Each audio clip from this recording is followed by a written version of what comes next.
Well, my name is Raymond Weatherall. Nabira Wagala name, my name is, my tribal name, Strong Warrior Brother. I was born in Collarinabri in 1971. My parents moved to Moree Mission, then to Gunnedah and then here in Sydney. Electricity was always hard.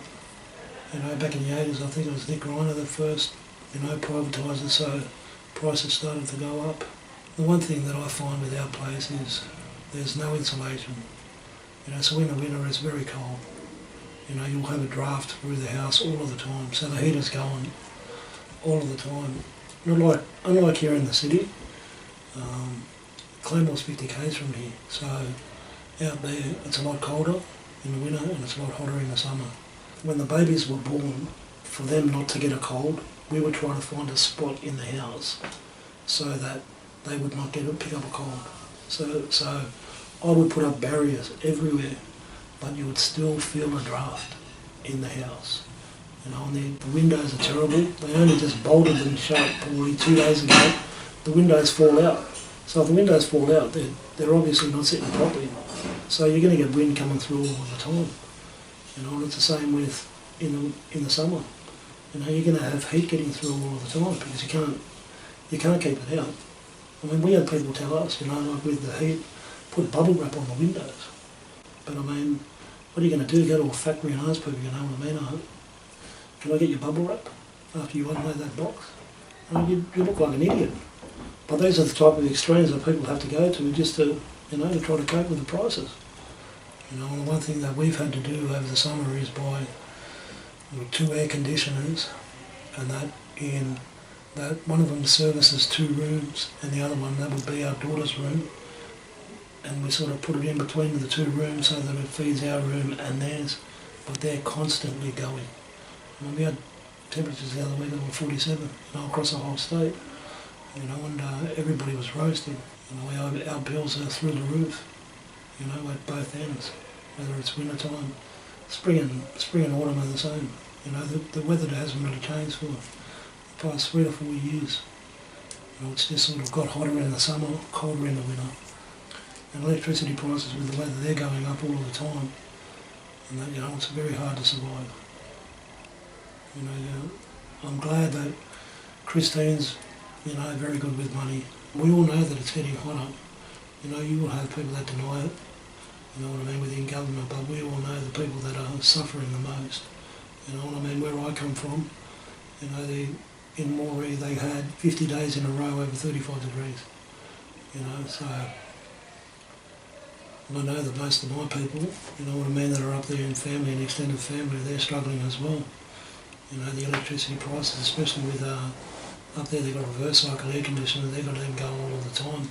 But if they don't, they'll have 3 or 4 fans going, and they just keep ticking over.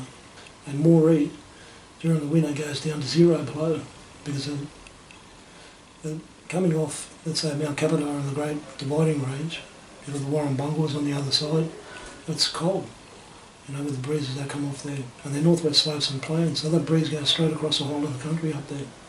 So everybody feels it. Some people do have fireplaces, others don't.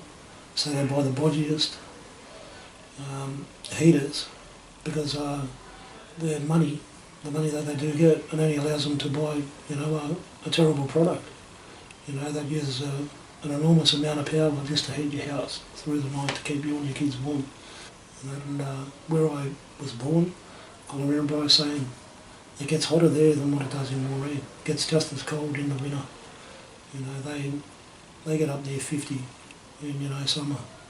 And I've had my cousin who has an air conditioner, but her house is like a sauna. She will put that on all of the time, and she always, I won't say whinge, I'll say makes the point about her electricity prices, of how much it is every 3 months, every quarter, that she gets it.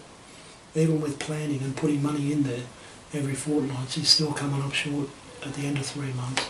And most houses up there, even if they come under the land council, you're still paying an enormous amount of rent for those. People think that you don't, but you do.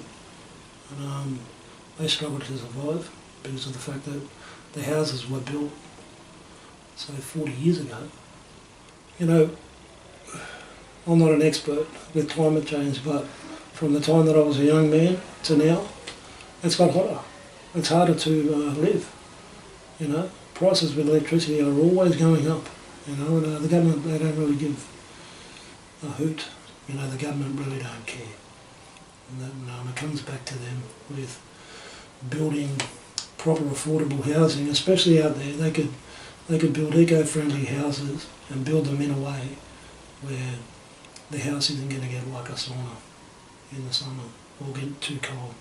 Because there are products out there where they can make them, and they don't cost that much. You know, people have proved it in the past. You know, not too long ago, when people have built them, you know, recently, and they don't pay too much on their electricity.